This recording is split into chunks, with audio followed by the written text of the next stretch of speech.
Hi, BookTube. It's Gina. Happy Friday.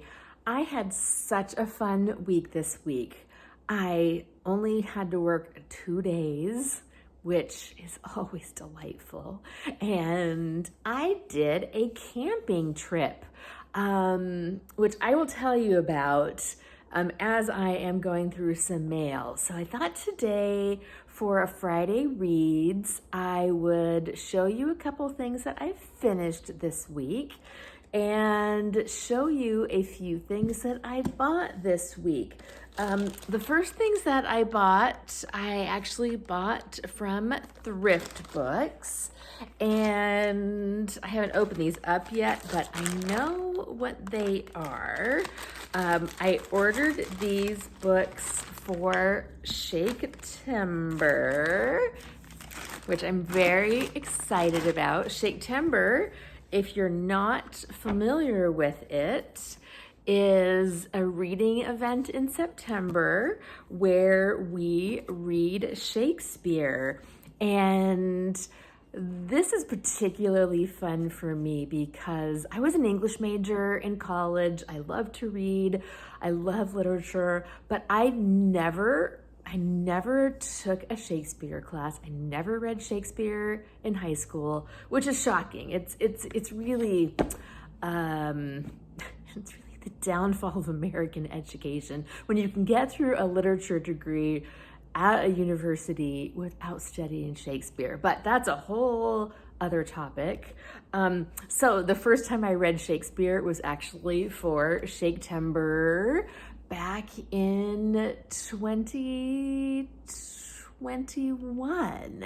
That was my first year reading Shakespeare. I read Othello and I loved it. And so this year I'm going to read along, and I bought some books. So I bought Antony and Cleopatra.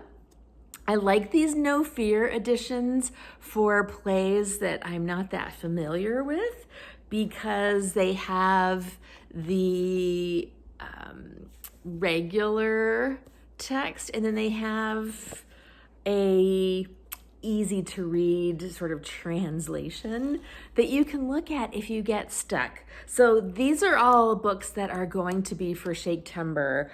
Antony and Cleopatra, Richard III, also in this No Fear edition. So these two I got at Thrift Books and they just came in the mail today.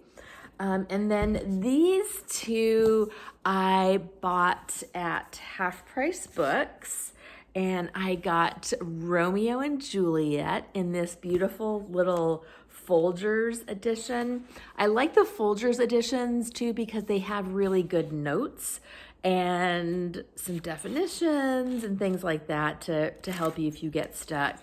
Not a translation like the No Fear ones do, but still some nice notes. And this is just a beautiful edition. Romeo and Juliet I saw performed this year here at Shakespeare in the Park, and I just loved it. It's like a Shakespearean soap opera, this Romeo and Juliet. Romeo is, what a dog. He's in love with somebody else when the play opens. He is a player, an Elizabethan player. And I think it's so funny how interesting and relevant Shakespeare is. I don't know why I think it's interesting because obviously he's been around for that long for a particular reason, and that's because he's very relevant to all of our ages, not age, but ages, eras. So I'm definitely going to read Romeo and Juliet. This is my priority. If I don't read these, I'm definitely going to read these. I think my priority is going to be Romeo and Juliet. Then if I'm feeling motivated, I will get to Richard III and then Antony and Cleopatra. I'm not that familiar with this, so this is probably going to be last on my list, but I wanted to own them all. These are the 3 books that the hosts have picked. and I will read them at some point. And then I also got at Half Price Books this Folger's edition of the Sonnets and Poems with detailed notes. And that's another beautiful edition. This is a bigger edition. This is the small Folgers, and this is the big one. I love these. I think they're so pretty. And this has the same thing. Really nice. It's got the poem or the sonnet, and then notes on the other side. So it's really nice. It's got some illustrations and some definitions. So I'm gonna try to read some sonnets and poems for sure. And then, just random, as I was shopping at thrift books, I also bought this beauty. This is Repairing Jefferson's America, A Guide to Civility and Enlightened Citizenship by one of my favorite humanities scholars, Clay S. Jenkinson, who I have been following for years and years and years. I first saw him in performing in Chautauqua, which is, people get dressed up and they perform as a character. He was performing as Jefferson and as a humanist and the good side of Jefferson. He also recognizes that Jefferson has a very complicated relationship historically, but that I think that Jefferson's ideals of citizenship are something we can get back to. And I love him. He's got a podcast also, a radio show called The Jefferson Hour. If you want to feel hopeful for the future, listen to the Jefferson Hour. It's smart, it's affirming, it is optimistic about the future. Even when I don't feel optimistic, it's a really good podcast. I absolutely love it. So I don't know much about this book, but I saw it on sale at thrift books, and I thought that it would be an interesting, hopeful read. So I picked that up too. So these are the books that I just bought. Nice little pile here. And then the books that I have finished.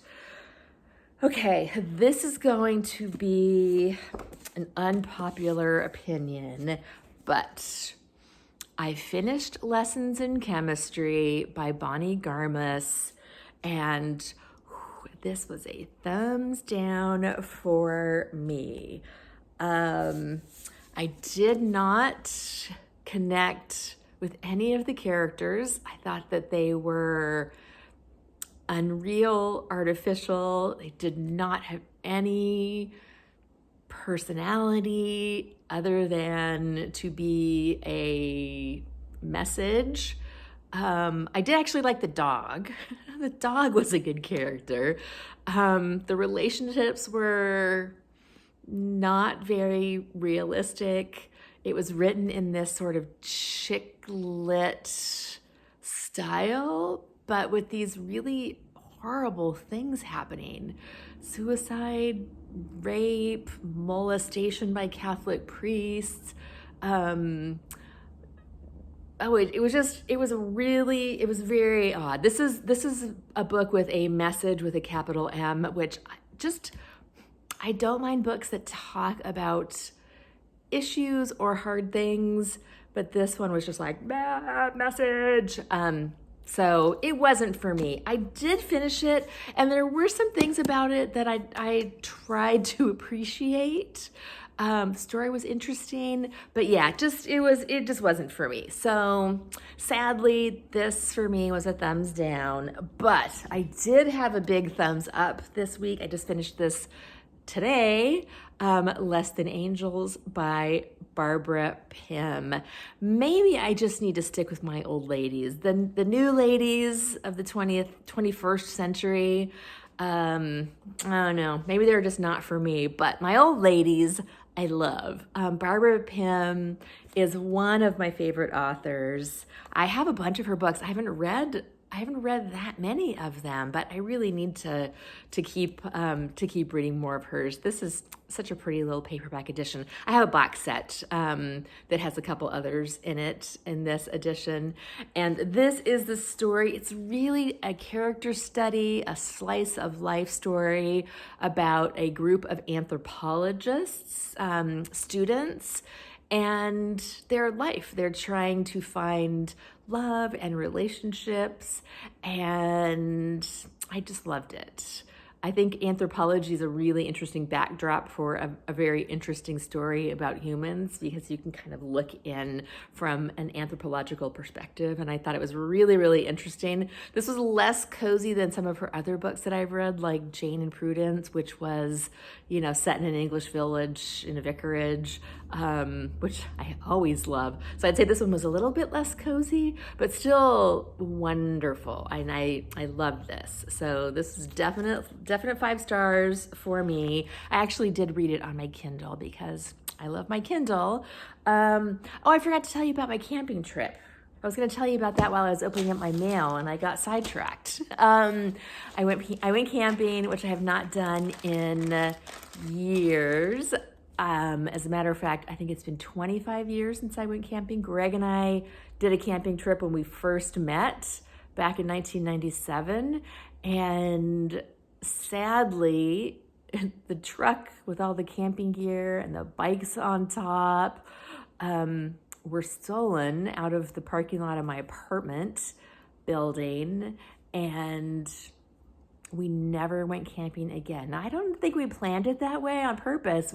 We never replaced the gear, and we never went camping. So I had a really fun and relaxing camping trip on Sunday. I got back on Wednesday, and I am a camping fan. It was relaxing, it was delightful, and plus I went with Sandy from Ms. Reads a Lot and her 2 good friends who have welcomed me into their friend group, and I'm so grateful for it. It was wonderful. They've got all the gear, they set everything up. It was absolutely fantastic. So that was a fun thing. I've just been having a really fun summer and enjoying the sunshine and the wonderful warm weather that we're having.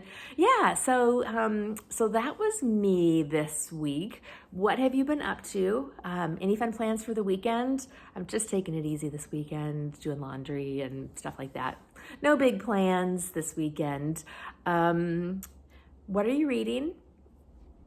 What else is going on? Let me know, and I will talk to you next time. Bye.